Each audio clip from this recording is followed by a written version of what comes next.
Sesame Street ABC, learning fun with your pals from Sesame Street.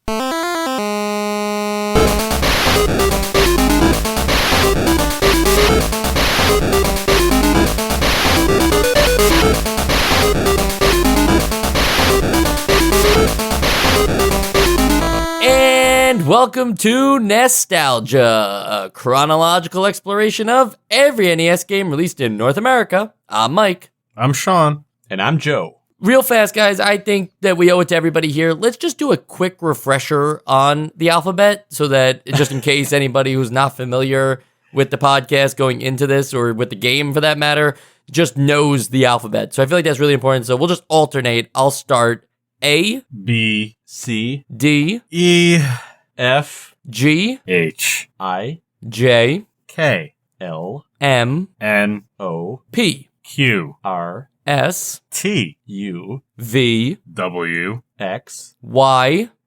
Y what? Oh, so good. Yep. We will Not reveal. the first time we've done that, though. Right. No, not the first time, but we Which will is really weird.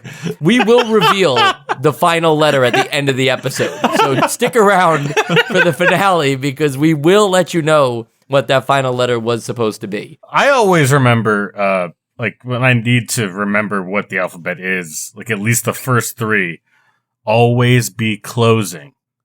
You know that one? But do you have... Can you continue that sentence for the other 23 letters? Always be closing, doofus, everyone farts. Sounds like two different sentences, but I'll allow it. Anyway, why did we do that in the past?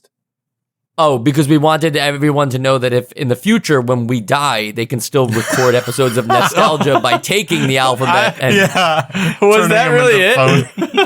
yeah, that they could build out That's episodes. really Yeah, exactly. Without us. Now, that's a giant in-joke. You guys who have been longtime listeners know exactly what we're talking about. It was in a post show back in like the first 100 episodes.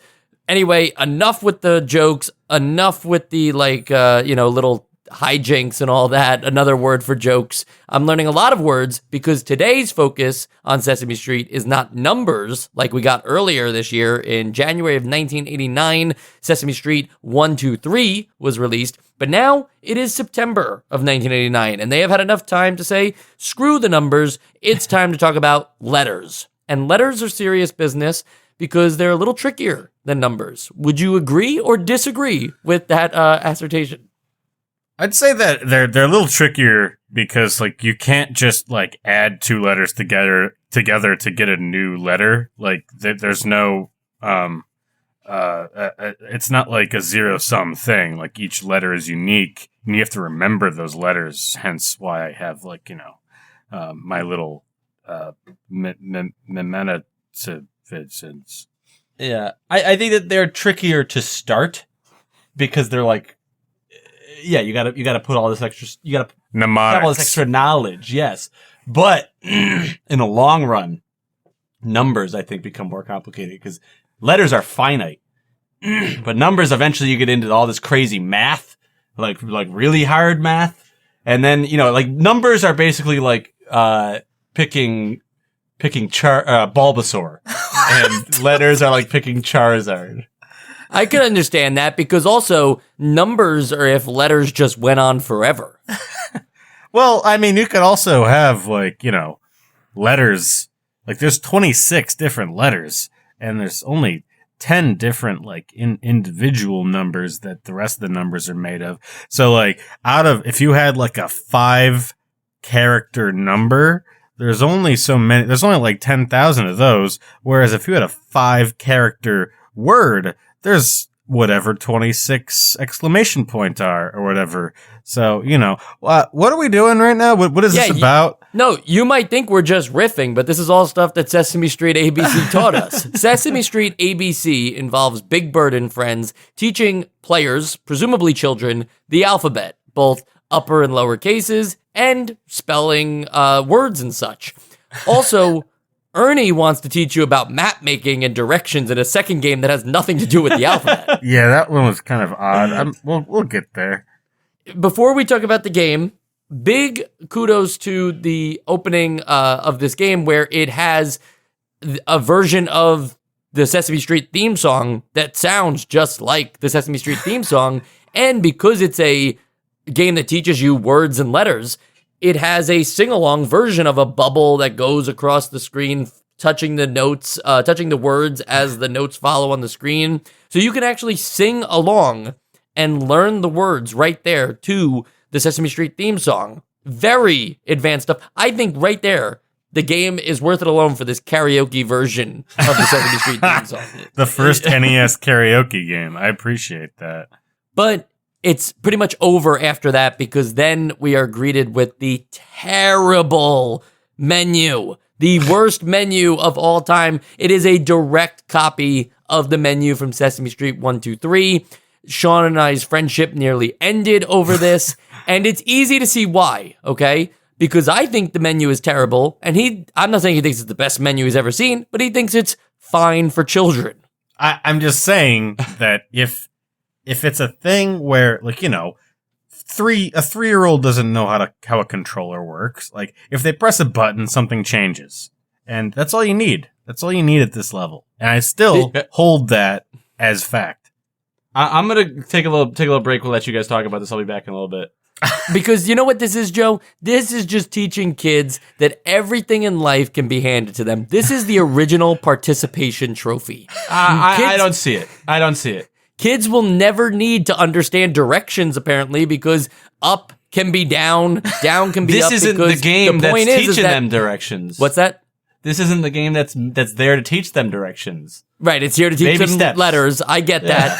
But I still feel like just the idea that everything is just any button you press is fine because it just leads to the next option could work for me. So just to be clear about the menu here, there's like 4 or 5 choices to choose from. And no matter what button you press, it goes down on the menu screen to the next option. So if you click down on the D-pad or if you click up on the D-pad, it goes to the next available option, which is fine, except for when you get to the last entry, it doesn't then go back to the top. Now it starts going up instead of down, as if there is only the direction that the game wants you to go in. There is no player agency in this menu.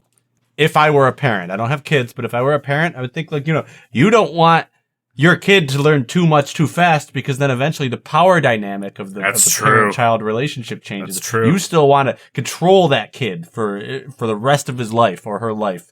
So, like, you know, you don't want them to learn directions. You want them to always have to come back to you to be like, which way's up?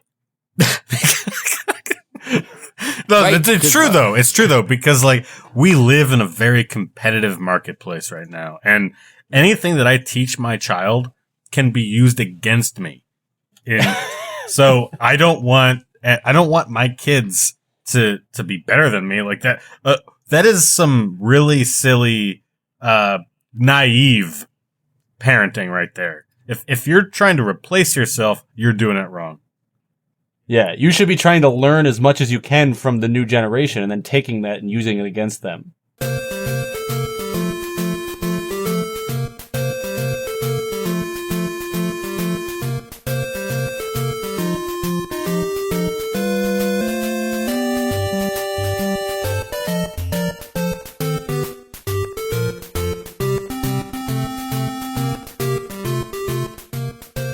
All right, it seems like you people will just never get on board with the qualms I have with the menu.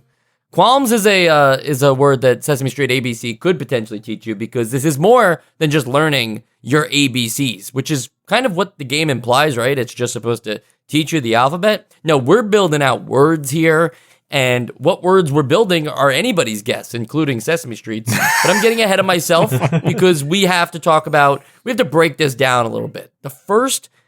The real game is this game called Let Her Go Round. And I don't know why you wouldn't just release this game as Sesame Street's Let Her Go Round and then, figure it out from there.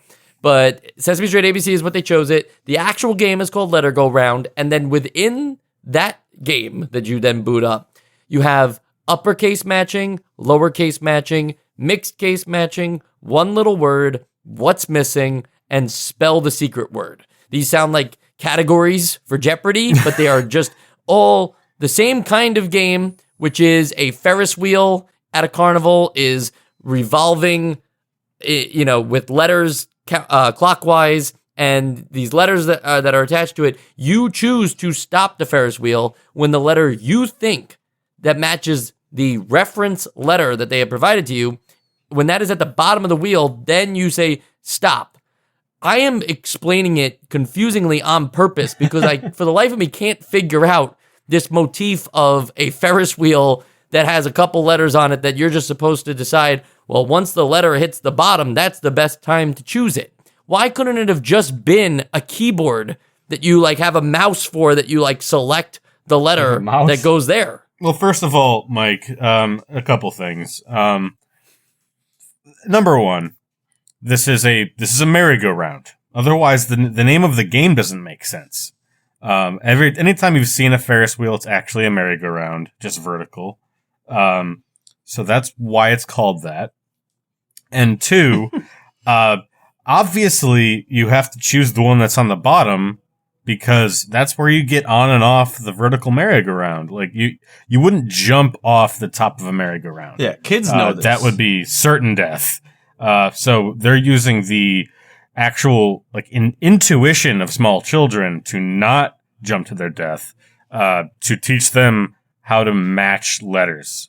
And then there's the obvious, have it hop over and try to do the hit the bell at the top, which always happens. So that's how this works. Yeah, and everybody knows the first thing that gets off the Ferris wheel is the weakest, and the third thing that gets off the Ferris wheel is the strongest, so they'll hit the bell. So here's the thing about the Ferris wheel that bothers me. You guys are fine with the menu, letting it just shift in any direction. But now we have a Ferris wheel where the only control is either to select the letter at the bottom of the Ferris wheel or to speed up the Ferris wheel at any particular interval. Wait, you can speed it up?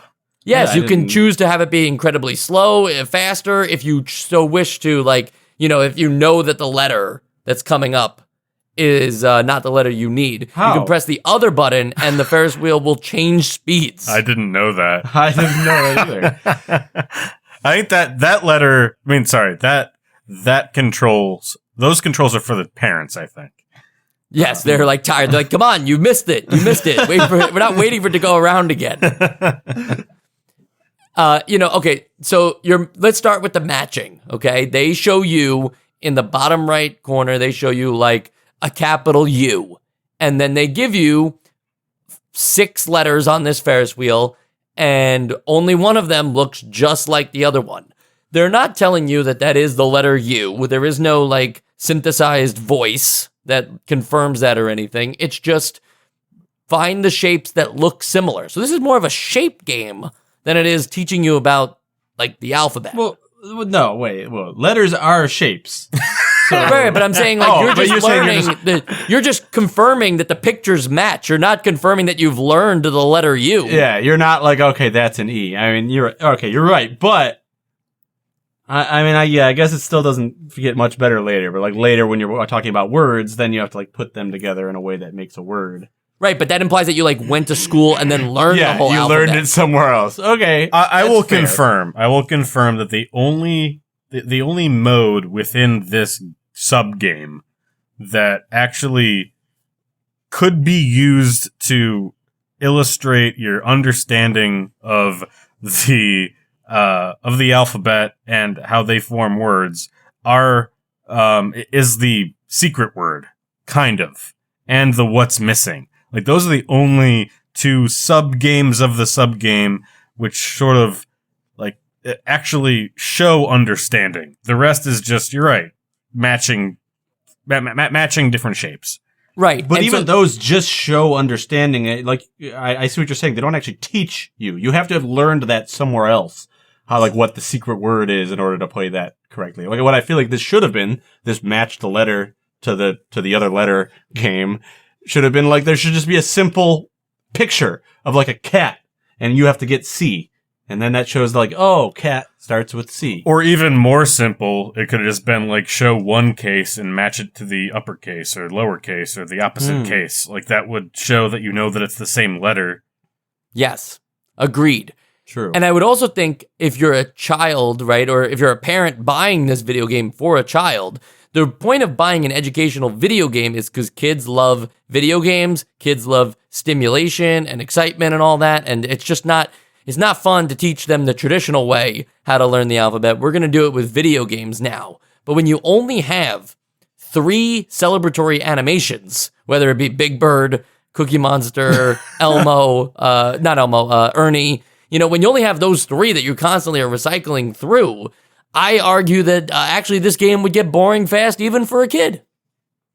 Yeah, well, especially when those animations are not really like nothing in the. I don't know how you actually define sprite, but I assumed a sprite was like you'd have to have multiple phases of the animation, like to make it a sprite. Otherwise, it's just an image. Maybe I'm wrong. Maybe these are sprites, but these sprites are literally just a cutout of a character that just bounces around. Nothing changes about them. No, they were ahead of their time because they're showing the cast of Sesame Street doing TikTok dances.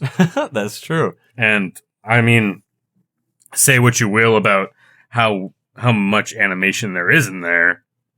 I think that it is very celebratory. You get you get some fireworks in the background.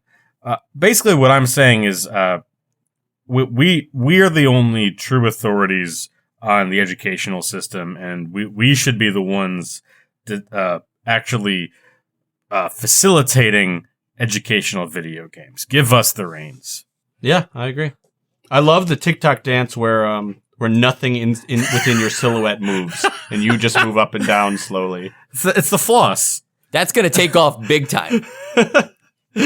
Now, I don't have much else to say about the uppercase matching, lowercase matching, mixed case matching. Like, that is what it is. And it's a flawed game because it's not teaching you anything. But maybe it's just teaching you how the game works, too. Because this concept of a Ferris wheel to learn is new to me. Like, they never taught that in school. So vertical merry-go-round. Right. First, you have to learn the mechanics of learning at Sesame Street because it's a little different than we do in our public schools. So if you move on to one little word / what's missing, because they're kind of the same game again, this is an interesting one because let's do like what's missing, for instance, okay?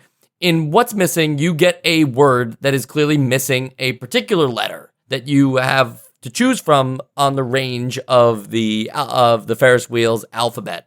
So you have 6 choices for a potential letter, and you have to figure out to fill in the blank. This sounds great. This sounds like a way, finally, we can teach the kids some words and show that they understand the letters. But they have created a situation on the same vertical merry-go-round / Ferris wheel, because I'm not calling it that anymore, Sean. They've created a situation where there can be multiple correct answers, and Sesame Street refuses to select them. They wouldn't accept lad from me, L-A-D. They wanted bad, which is fine, okay? But they also wouldn't accept few, F-E-W, because they wanted pew. P-E-W. I don't even think that's like a sound effect. No, it's it's like in a church. Yeah, church pew. Yeah. Yeah, but I'm thinking few is a much more common word. True. I totally agree. And I had something just like that where it was like they wanted rig. Like the toddlers know what a rig is or what rigging is, or like, do they know that that's a word? And there was something else available. It was like hug or something. No, it wasn't hug, but it was something else that I could have done that was a much more common word that I feel like a 3-year-old would know. Probably big. But they wanted rig. It wasn't big. It didn't rhyme, but it was like 3 different letters or 2 different letters. A chance to teach kids something, but instead they teach them that there are only certain good words, that other words are bad. And if they try to spell those words, they should be shamed. They lose. Well, okay, Mike. If you're talking about, if you want to talk about participation trophies, you have to know that there are some bad words and words that should never be used, like quit. Like I don't see quit being the word of the day in any of these. Like, so that's a bad word. Maybe have you ever thought of that? Curious. Yep. I love where your head went for bad words. But speaking of making them feel ashamed, that fail music is like, that's like a little anxiety inducing. It's kind of like da na na na, like dark. It's like in Super Mario Bros. 3, just before you fight one of the Koopa bosses, where you're like, oh shit, something's about to happen. Like, it makes you feel like you failed. I agree. I think that the game, for the most part, is an intimidating form of learning. Yeah. Oh, God. After that, you have spell the secret word. Now, I have another problem, believe it or not. This game hasn't taught me a damn thing, because in spell the secret word, you have a, randomly selected batch of letters on the wheel where there are no like fill in the blanks. Now it's just pick the very first letter that the word we're thinking of starts with. Now, that sounds fine because it's kind of like, I Spy, right? It's just like, oh, pick anything in this room. I was thinking more Hangman. Okay, Hangman works too. I agree with that. Probably even better than I Spy, honestly. But here's the issue, okay? It would be one thing if they only use the letters on the Ferris wheel to make a word. So this way you have to think like, oh, okay, there's a B, there's an A, and there's a D on the Ferris wheel, so they want me to spell bad, and that's like really advanced thinking for the target audience of this NES game, but nevertheless, that would have worked. What they did instead is, every time a letter finally becomes the letter that they were thinking of to start it, Ernie or Bert adds a whole new letter to the Ferris wheel, where now the odds of you getting the next letter in the sequence right is once again 1 in 6. Yeah, you could just be guessing if that letter that comes up is part of the word you need. Then you could just be guessing at the beginning, totally in the dark. Like, hopefully this is what it starts with. Yeah, let's just be clear though. Like, as many guesses as it takes, there is no failure state, and I think that is not what you need in an educational game. There needs to be a failure state. I think that if you guess too many of these words wrong, you need a screen that pops up that says that like, Big Bird died, or like you caused oh my God. You caused this to happen and it's bad. Yeah, what it should be is there should be a gun to Big Bird's head. Yeah. And the person holding the gun, Oscar, should say like, spell bad now. And then like, you don't do it. Hold on, I think that's typecasting for Oscar. I think Oscar can be a good guy too if he wanted to. Hey, Oscar was my favorite Sesame Street character as a kid. So like, I know. All right, Guys, these are great ideas, but there's one problem with all of this. The problem is that you are the same people who are okay with the menu being something that they can't get wrong, and now all of a sudden you're upset that there's not a gun pointed at Big Bird. That's a different thing, man. Like I've stayed pretty much out of this. Sean, I'm with you. That has nothing to do with the letters. That's just like get them into the game. They're kids. They don't know what they're doing. They got no motor skills. They just press a button and hopefully it gets there. Anyway, basically, if I had to think of another, I spell the secret word, we were saying I Spy, Hangman, it's actually kind of like Russian roulette, because there's just a 1 in 6 chance that you've selected the bullet. But this time good. It's good that you selected the bullet. Yeah, or bad. It's neither, because there is no failure state. That's true. Everything is worthless without one. But also, spell the secret word has the same problems as the beginning. They wouldn't accept bag from me. I got the B, I got the A, I'm going for the final letter, I see a G, I'm like, oh, the secret word is bag. But they wanted bah, B-A-H. In my mind, another sound effect. Not really a word that a child should be thinking of. But then again, I'm sure there's also a Sesame Street Animals game where they're going to teach you the animals, but not really at all. Well, Mike, what number am I thinking of right now? 7. Shit. There you go. I got good at this game because I played so much of Spell the Secret Word. Right, and that's just as fair as that game. So yes. Never mind. Point retracted. I've got one more thing to say about the Ferris wheel, or vertical merry-go-round, if you will. Thank you. And this is me just testing the game's limits, seeing what is available to the child at hand, right? The Ferris wheel, no matter if there are 2 letters at the bottom, okay? Now, technically, they give you a giant triangle as the base here. That's true. Where you could argue that, if it's within that triangle, that is the word, that is the letter that you're going to select to get off the Ferris wheel. However, if there are 2 letters in that triangle, no matter how far out the one to the left, the one that has theoretically passed, and, they're not going to, like, go backwards, right? You can't move a Ferris wheel backwards. It only moves forward. That is not the case in this carnival. In this carnival, they will reset the ride so that all momentum and inertia goes in the opposite direction just to select that other letter that had clearly already passed the bottom. And you're right. I noticed that too. And like for the game just trying to get you to select the letters, there's like a weird reaction time element to this that like I don't think was necessary. And maybe it's the fact that I've played other games that are made for older people before, but like my gut reaction was like I have to select the letter I want slightly before it lands there because there will be some like deliberate like it'll keep moving a little bit afterwards. I mean, going back to Super Mario Brothers 3. You think about that little anyone who's played that little slot machine game. This game is just like Super Mario Bros. It's exactly like it. You think about what thing is about you want, and you select it just before it hits, so then it lands on it. So I did that the first time with the Ferris wheel, and I missed the letter I was looking for. I got it wrong. It told me to match a J to a J, the first letter of my name, and I got that wrong because of the reaction time. Well, because this game. It's a lot like Dark Souls. Like you need to anticipate and then actually execute. And when you can't do that with the letters on the vertical merry-go-round, then you just gotta keep trying. Yeah, no, I agree. I mean, this game it's a lot like Universal Paperclip. All right.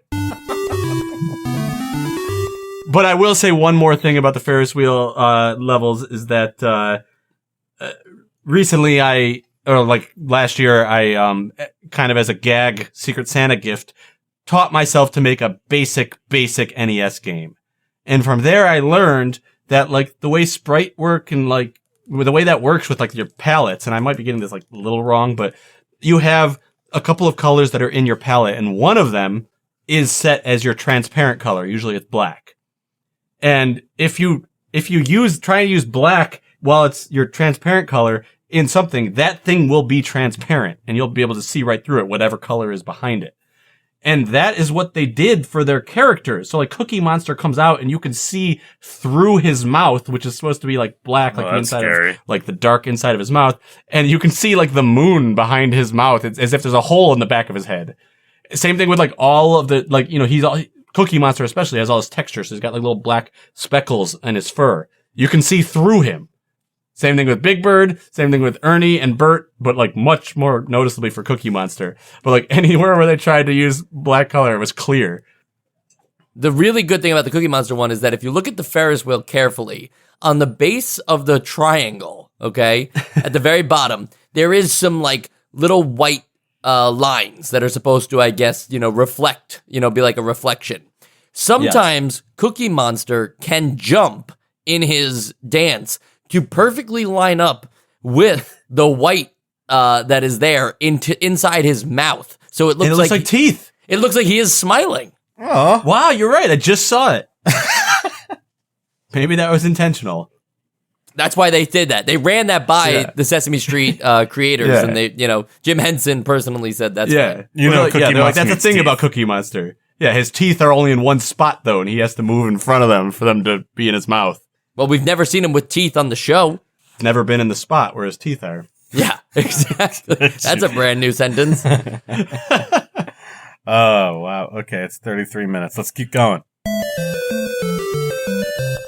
All right, 33 minutes in, and I think it's time for Ernie's Big Splash, okay? Ernie's Big Splash, like I said at the beginning of this whole like overview of what this game is, this is a completely different game that has nothing to do with the alphabet, and instead it's about getting Ernie's rubber duck to Ernie via a complex like map-making, directional sewer system / underwater bubble transportation. It's wacky and it's wild, but all you really need to know is that it's like a grid, and the grid doesn't quite line up with the tiles that you make. No, very weird. Yeah, they have like some shadow to them and stuff like that. But anyway, the the directions are given to you. It tells you, like, hey, this is what the sprite looks like, but it's going to make the rubber ducky move in this direction. And you basically just have to build it out so that wherever the rubber ducky starts, eventually it gets to Ernie. And they pretend like there's a bunch of other modes in this game, but it's always just also get it to Grover, please. You know, it's like, it's never that complicated. There's no like obstacles in the way or defeat something, which there shouldn't be. But since we're talking about it anyway, I just thought that I'd mention that all these games are exactly the same. However, I will refuse to believe at this point in the podcast that you guys will still refuse to understand why not being able to cycle through choices in both directions could be a problem, like it is in Ernie's Big Splash, where no matter what button you press, it just shows you the next tile. So if you accidentally skip over the one you need, you will now need to skip back through every other tile to get to the tile that was just the one that you needed right before that, because there is no way to go back, because there is no option to be wrong, because Ernie will always be reunited with the rubber ducky. No, that's not true. There's only 2. You can fail. You can fail this. Oh, yeah, you can fail it, sure, but I'm saying can like fail. you have to cycle through all of the options to get. Okay, yes. Yeah. I do disagree with yeah. I agree with this. Yeah, it's different than a menu. But I also don't really understand what this is supposed to be teaching you. Maybe it's like a cause and effect thing. Maybe it's like some kind of like Rube Goldberg maker. Like, I don't really know what this is I think it's just like brain activity. It's just like just think about stuff. Yeah. Is it life just brain activity? Yeah, exactly. This is preparing you for life. I will say that I did enjoy this one a bit more, just because like you're sort of setting something up and then like you run it. Like maybe it's even like a very simple way to think about like programming, where you set a bunch of stuff up and then after that you let it just run its course and it works or it doesn't. What's like some programming language that the next Sesame Street could be like instead of ABC? It's like Sesame Street C#. Sure. Yeah, just to paint that picture a little more, though, what these tiles are, the tiles have arrows that like show you this is where the duck will enter and this is where the duck will exit. So you know like which direction will start and end. So you know like, okay, I needed to start here because this is where I left off, and I need to end there because that's where I want to go. But then once you build your whole path, however you can make it a winding, snaky path, you could just make it go straight to Ernie. Then you you run it like Mousetrap, where each one of those tiles has its own, like, based on which tile you chose, has its own animation that will carry the duck for like in the direction it's supposed to go. So like one is like a little bubble, and when you play it, when it gets to that point, he'll like get sucked into a bubble, and that bubble will float like to the left and then up. Or there are other things where it's like there's a crocodile, and that crocodile will lift you from the bottom to the top. And I'll say that I played this alone, nobody around, but like when I like built my thing and then like it played and started going, I out loud said like, "Oh, cool!" Like I actually thought that was kind of cool. Guys, who are we actually recording this podcast for? Oh, you guys are recording? Mike? Surely there is at least one listener left. And to that listener, I think it's time that we reveal the final letter of the alphabet. I think you're right. Sean, what is that final letter? I'm going to let Joe do the honors. Oh, wow. Well, you know, I don't really want this honor, but that final letter is Z. Which is true. It's not a lie necessarily. I don't know where I'm coming from. We'll accept it. We would have accepted a lot of answers, honestly. I would have almost accepted anything, including the essential games list. Oh. You didn't even try. All right, so it's time for the essential games list. I skipped sequels and spinoffs, so I just real fast just want to let you know that we will be recording an episode of Sesame Street 1, 2, 3 Sesame Street ABC combined package, which Sam already played, if you remember. Which will be twice as long as both of these episodes. Absolutely true. But other Sesame Street games, we also have Sesame Street's Big Bird's Hide and Speak, which comes out in October 1990. Now, that's a cute name, and so I'm excited to see what that's all about, because it seems like it will actually be different than this. Which is my Essential Games List vote, actually. I'm excited for Sesame Street's Big Bird's Hide and Speak, and so therefore I feel like if I'm excited for that game and not excited for this game, I can't possibly put this on the Essential Games List, so I won't. All right. Sean? I'll go. Yeah. I apologize to the listener for having to listen to an episode of this podcast in which at no time were we actually sincere in what we said. Like, this is I think that we're just tired. But yeah, I mean, this is just what you get when you play everything on a system. So thanks for listening, and it's not essential. I'll say that, last time Sesame Street 1, 2, 3. This is ABC, right? Yeah. Sesame Street 1, 2, 3. I think my vote had something to do with like the fact that we are still judging this on like whether it's an essential NES game. Like, they weren't setting out to do the same things that other NES games are doing. They were setting out to just be like an educational device for kids. And I said, I think in that sense, it succeeded in what it was trying to do. But Sesame Street ABC, I don't know that it succeeded in what it was trying to do. I mean, Mike, you have convinced me that there is nothing for a child to learn from the actual ABC portion of this, because you just need to know otherwise. Like, you need to know this stuff beforehand and bring it to the game in order to get these things right. Like, the only thing you learn is like, yes, that shape is that shape. I see what you're saying now. So like, I don't think it really did what it was setting out to do there. But I'll say that the Ernie's bath time or whatever it's called, I think that's a fun distraction for a kid that keeps you busy. If you want to keep your kid busy, I don't know if you like learn too much other than just like you're just having some cognitive function going on. But yeah. So overall, not essential, and maybe not even as like successful in its own definition as the first game was. All right, there you have it. That's 3 no's. That's it for Sesame Street for a little bit until we get to Hide and Speak. Thankfully, the Sesame Street ABC 1, 2, 3 compilation doesn't come until November of 91. So we have a lot of time to not only think about what we're going to say, but also to reconsider these for the Essential Games list in both the best of 89, but also then again in the best of 91. We have a couple of chances to put this game on the Essential Games list.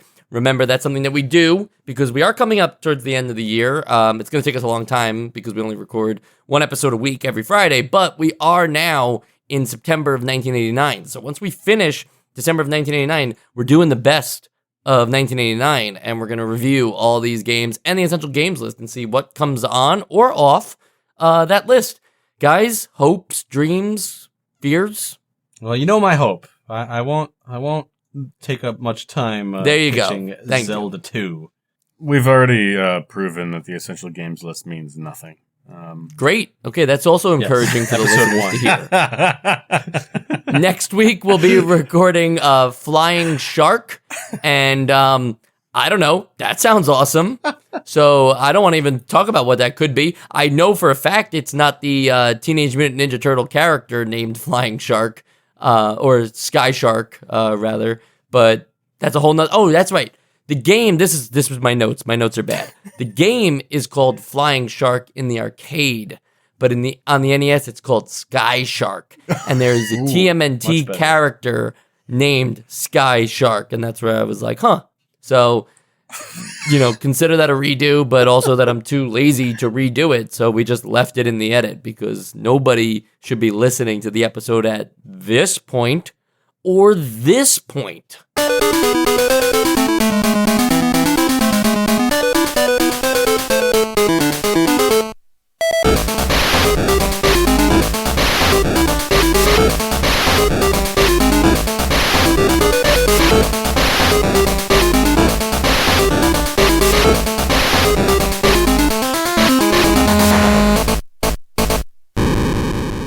Or this point.